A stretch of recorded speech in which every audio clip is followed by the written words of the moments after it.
Hi friends, welcome back to my channel. In today's video we are going to be showing you how we built our 2 extra planter boxes and the entire process of filling those up and how we do it.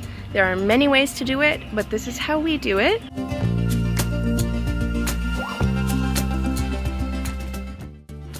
If at any point in the video you have questions about what we did or how we did things, let me know in the comments and I'll be happy to answer that for you. I hope you enjoy.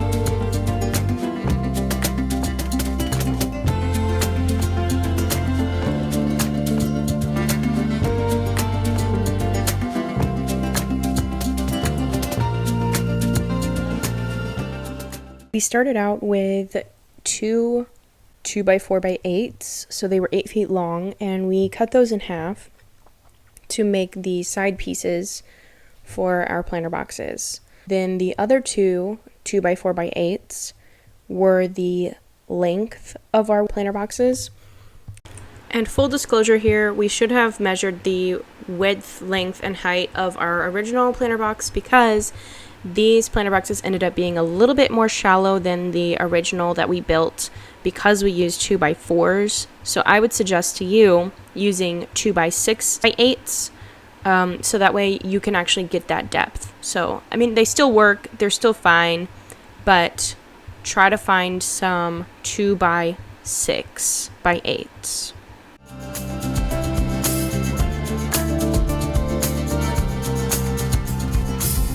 Michael has already started. He took my old grow bag. It was a really big grow bag, just like the extra large size grow bag. You can kind of see how big it was right there. And he's just taken all the soil and mulch out of it so I can use it for our planter boxes. I'm not going to be doing anything with the one that we have already established. I'll just have the kids weed it. But as for these, I will be working on them today. And before I get started, I forgot to tell you, but I have saved up some cardboard boxes. I've got some more in the house if I need them. But essentially what we're going to be doing is laying down a layer of cardboard and then some like heavy sticks, compostable materials, old dried up vegetables and things from last growing season. And then we will do our layer of soil and then can do mulch. A lot of people like to do mulch, but this year we're trying to just use what we have, use the resources that we have at our disposal already. So we're just going to be using what we've got. And if there happens to be mulch, like in this, you can see the mulch in there. And if there happens to be mulch in there, then we will use it. If there isn't, it's going to be okay. We also have some straw bales that we get every fall from a local nursery, and we will be putting that in there as well. In the spirit of using what we have, we saved up boxes from packages or neighbors gave them to us, and after a few months of saving those up, we knew that we were going to use them for this project, so we just broke those down. And as you can see here, Michael is tucking the sides in underneath the planter box frame. So this is key here. You're going to want to really make sure that you are covering underneath that frame. And this will ensure that the grass growth is hindered. That's the main focus of this step, is to kind of slow down or hinder that grass growth. So tucking in the sides is key.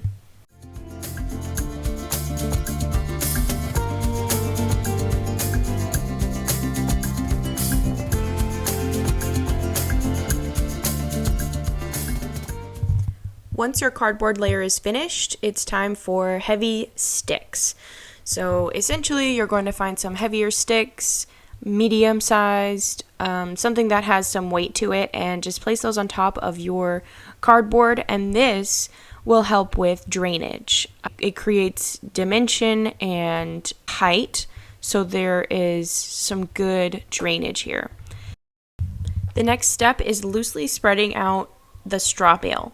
This step will further the efficiency of your garden's drainage system, and the loose straw creates more aeration for the root systems to breathe, and it keeps your bottom layers moist.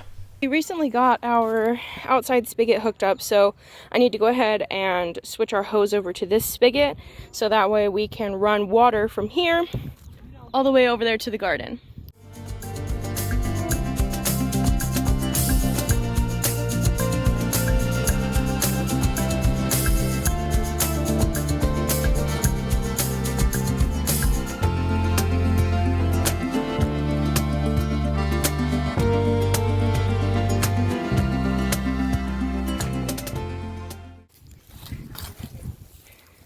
Okay, last one.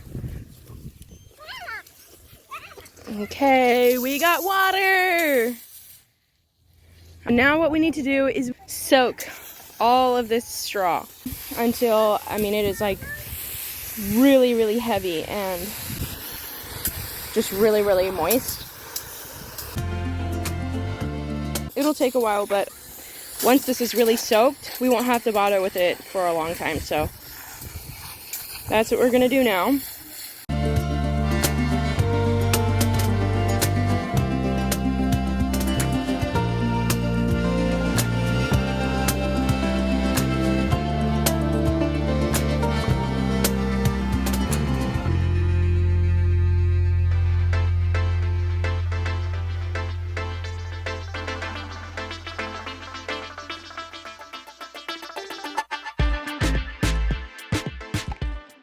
A few moments later. Again, so we're using what we've got, and what we've got is some wood chips with chicken squat. And if you don't know anything about chicken squat, but it will make your vegetables so big, so luscious. So that is what we're going to be using in our garden beds as well. Every little bit of compostable material that you can get into your garden bed is going to be the best thing for it. This last year, the year before was our first year having chickens. So 2022, we had chickens for the first time. We saved back a lot of their, every time we would clean their coop, we would save back their wood chips.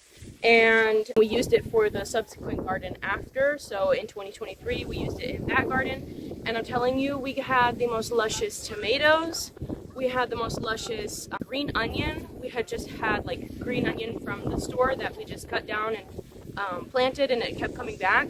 And it just kept growing back bigger and bigger and bigger and bigger. I can't recommend this enough, but this is probably going to be the best thing for our garden. And if you don't have any of these materials at your disposal, apple cores, ground up eggshells, old fruits from cooking, if you peel your potatoes, things like that, all of those are compostable and they will aid in giving nutrients to your soil. So it will help your garden bed be luscious and green.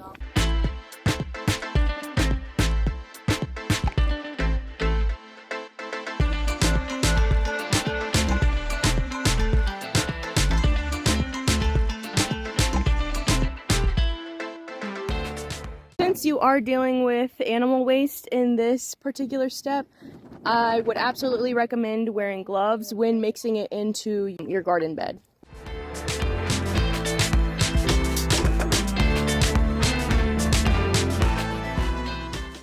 Right now, Michael is going in the house and he's getting a rake and he's getting us some gloves so we can evenly spread this compost out behind us. After spreading out the compost, it's important to make sure that you are wetting this compost because it is a hot fertilizer and it needs to be diluted.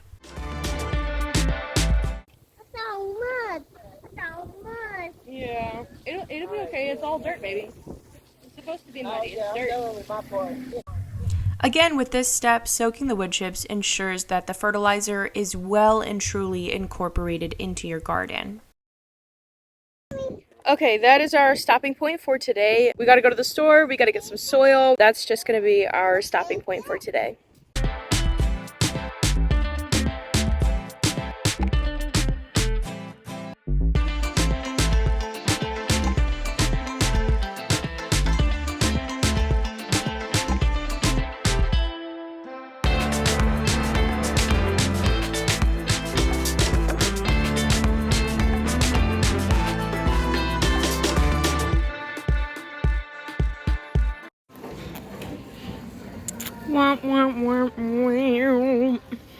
They don't have any plants yet, but what do you say, give it a month?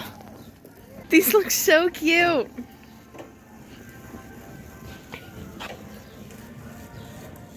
I want to live in there.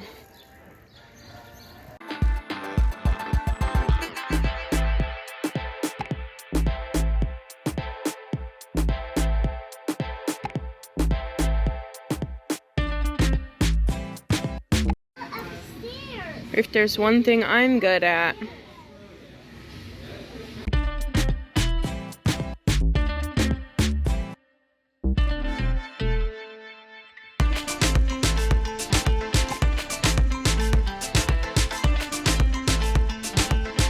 Okay, hey guys, after a long week of rain, we are finally back out here. I've got my soil back here.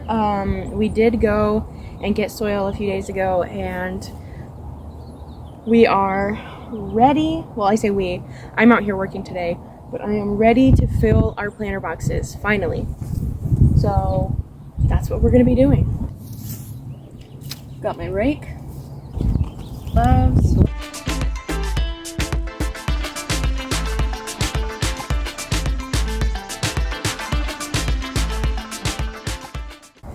Okay, no sooner did I say that I was going to be out here by myself today, did everybody want to jump on the bandwagon and come out here with me, and I will never say no to that. So they are coming out here with me today, and I will have the kids pulling weeds from our middle garden bed, because that's an easy task, and I think that will get them really well acquainted with what to pull and what not to pull, and having that kind of conversation with them at their age.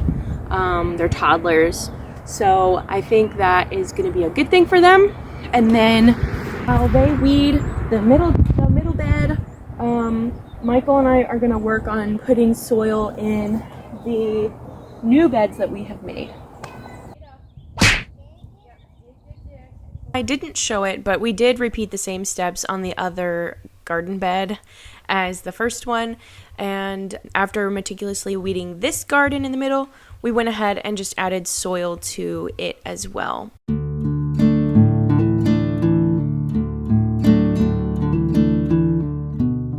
It may seem like after we finished this step that we were completely finished with the planter boxes, but I don't want to mislead you. We ended up having to use about 2.5 to 3 more bags each planter box to fill it up all the way to the very top. My biggest takeaway from this experience is I would say get more soil than you're comfortable with.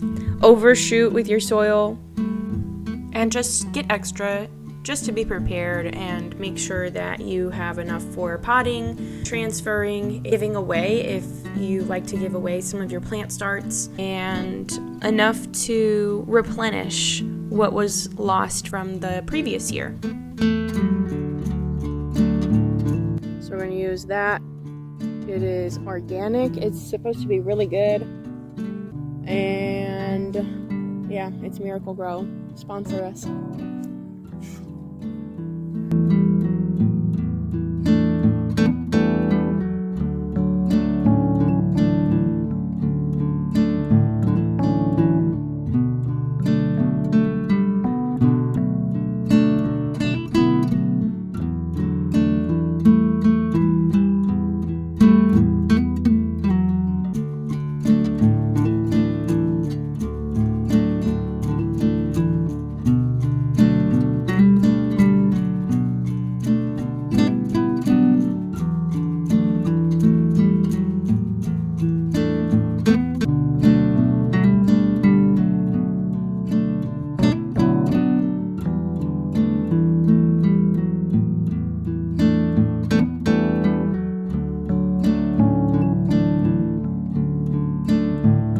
We're not going to wet this part, so I'm going to go ahead and turn the hose off.